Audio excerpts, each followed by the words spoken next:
എല്ലാവർക്കും ഒന്നുകൂടി നമസ്കാരം.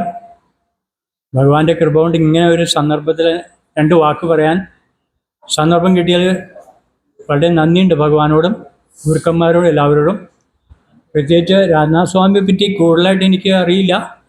അദ്ദേഹത്തിനെ കണ്ടിട്ടുണ്ടെന്നല്ലാതെ കണ്ട് വേറെ കൂടുതലായിട്ടൊന്നും അറിയില്ല. എങ്കിലും അദ്ദേഹത്തിൻ്റെ ചില അർജുൻ പറഞ്ഞോണ്ട് ചില ടിപ്സ് ഉണ്ട്.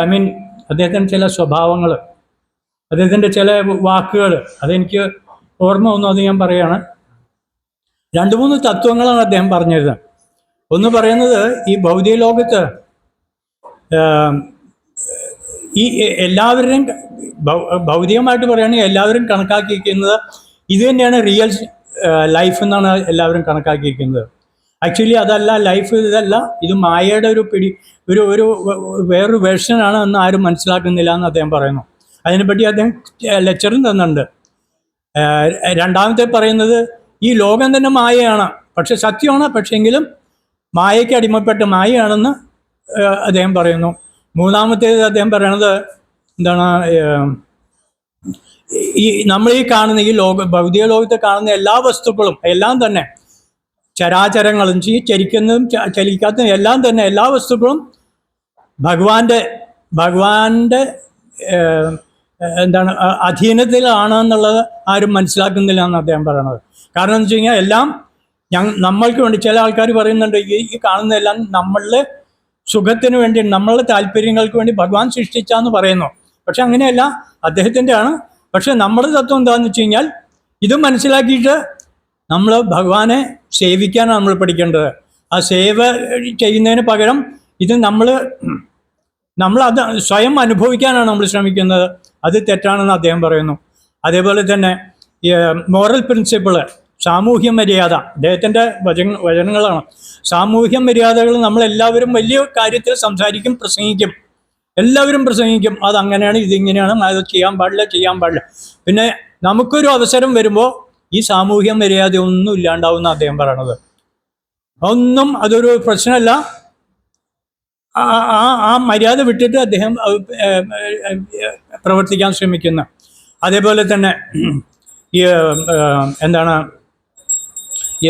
നമ്മളുടെ വലിയ വലിയ അറിവുള്ള ആൾക്കാർ എന്ന് വെച്ച് കഴിഞ്ഞാൽ നമ്മുടെ ഹരേകൃഷ്ണ പ്രസ്ഥാനത്തിലായാലും ശരി, എവിടെയായാലും ശരി, വലിയ വലിയ ജ്ഞാനികൾ, വിവരമുള്ള ആൾക്കാർ പറയുമ്പോൾ അദ്ദേഹം പറഞ്ഞോണം വലിയ വലിയ കാര്യം സംസാരിക്കും.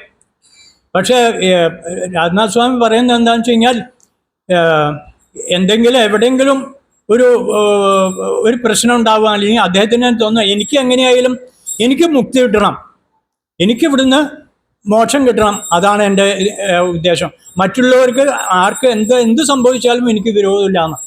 അപ്പോൾ പിന്നെ ഇത്രയും ഈ ഭഗവത് സേവ ചെയ്തിട്ട് എന്താ ഗുണമുണ്ടായേ എന്ന് ആലോചിച്ച് നോക്കൂ. നമ്മളെല്ലാം ചെയ്യുന്ന 2 മണിക്കൂർ നാമം ജപിക്കുന്നു, എല്ലാം തന്നെ ചെയ്യുന്നു, പക്ഷേ പ്രാവർത്തികമാക്കുന്നില്ല എങ്കിൽ തന്നെ എന്താ ഉദ്ദേശം? അതിന് ഇദ്ദേഹം കോട്ട് ചെയ്ത് ക്രിസ്തുദേവന്റെ ഒരു ഇതാണ്, നമ്മൾ ലോകമെല്ലാം പിടിച്ചടക്കി, പക്ഷെ സ്വയം നമ്മളെപ്പറ്റി നമ്മൾ അറിയുന്നില്ല, എന്താ ഗുണമുള്ളതെന്ന് ക്രിസ്തുദേവൻ ചോദിക്കേണ്ടായി. അതാണ് രാജ്നാഥ് സ്വാമി ഒരു പ്രസംഗത്തിൽ പറഞ്ഞത്. അതേപോലെ തന്നെ നമ്മൾ ആ സെൽഫിഷ്നെസ്സിൻ്റെ പറയുകയാണെങ്കിൽ അതിന് ഉദാഹരണം ഗംഗ യമുന എത്ര മലിനമായിട്ടാണ് കിടന്നത്. ഇപ്പോൾ കുറച്ച് കുറവുണ്ട്, എന്നിരുന്നാൽ മലിനമായത് എങ്ങനെയാണ്? നമ്മളുടെ സെൽഫിഷ്നെസ്, നമ്മളുടെ ആ താല്പര്യങ്ങൾക്ക് വേണ്ടിയിട്ട് നമ്മൾ ഓരോന്ന് അതിനെ മലിനപ്പെടുത്തി. അതാണ് അദ്ദേഹം പറയുന്നത്.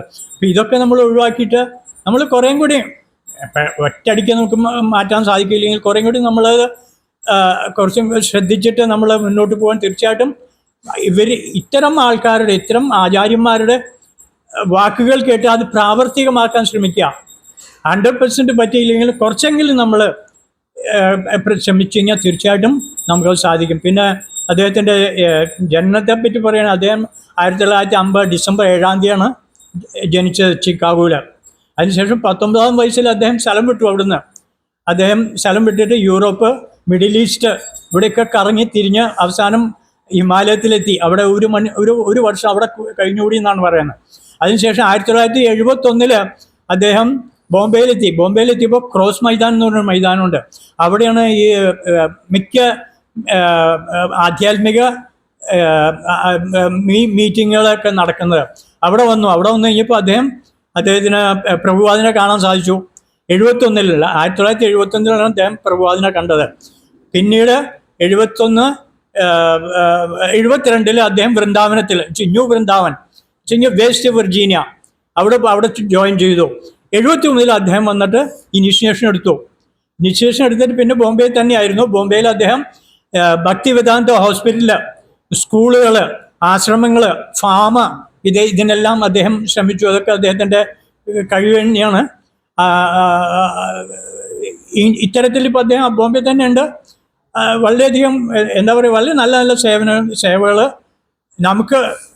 നമുക്ക് ചിന്തിക്കാൻ പറ്റാത്ത രീതിയിലാണ് അദ്ദേഹത്തിൻ്റെ ഒരു സേവനം. പ്രത്യേകിച്ച് അദ്ദേഹം വെച്ച് കഴിഞ്ഞാൽ ഇപ്പോഴല്ല, നേരത്തെ കുറച്ച് കാലം മുമ്പ് അദ്ദേഹം എല്ലാ ഡിവോട്ടീസിനെയും കൊണ്ട് അദ്ദേഹം പിൽഗ്രിമേജിന് പോകും. വെച്ച് കഴിഞ്ഞാൽ നമ്മുടെ പുണ്യസ്ഥലങ്ങൾ സന്ദർശിക്കാൻ പോകുമായിരുന്നു എല്ലാവരെയും കൊണ്ട്. എല്ലാവരും ഇന്ത്യയിൽ ഒട്ടുക്ക് ഇങ്ങനെയൊക്കെ അദ്ദേഹം ചെയ്യുമായിരുന്നു. കാരണം ഇതൊക്കെ ചെയ്യാനുള്ള ആ ശക്തി അദ്ദേഹത്തിന് പ്രഭുപാദിൽ നിന്നും കിട്ടിയതാണ്. ഇദ്ദേഹം 19-ാമത്തെ വയസ്സിൽ നാട് വിട്ടിട്ടും അദ്ദേഹത്തിൻ്റെ ഉദ്ദേശം ഇതൊക്കെ തന്നെയായിരുന്നു. സംശയങ്ങൾ തന്നെയായിരുന്നു. അദ്ദേഹത്തെ എന്താണ് എൻ്റെ ജീവിതത്തിൻ്റെ ഉദ്ദേശം എന്താണ് എൻ്റെ ലക്ഷ്യം എന്താണെന്ന് അദ്ദേഹത്തിന് അറിയില്ലായിരുന്നു. അങ്ങനെ അദ്ദേഹം ഒരു പുസ്തകം എഴുതിയിട്ടുണ്ട്, ദി ജേർണി ഹോം, അല്ലേ പ്രഭു? Journey home. അത് വായിക്കേണ്ട കാര്യമാണ്. എന്തെല്ലാം ബുദ്ധിമുട്ടുകൾ അദ്ദേഹം അനുഭവിച്ചെന്ന് അതിൽ നിന്ന് നമുക്ക് മനസ്സിലാക്കാൻ സാധിക്കും. ഇത്രയും എനിക്ക് പറയാനുള്ളൂ. ഞാൻ അധികം നേർപ്പിക്കുന്ന, എനിക്ക് അറിയില്ല അതിനെപ്പറ്റി അധികം പറയാനായിട്ട്. ഹരേ കൃഷ്ണ. എല്ലാവർക്കും നന്ദി, നമസ്കാരം. Hare Krishna. Thank you Prabhu.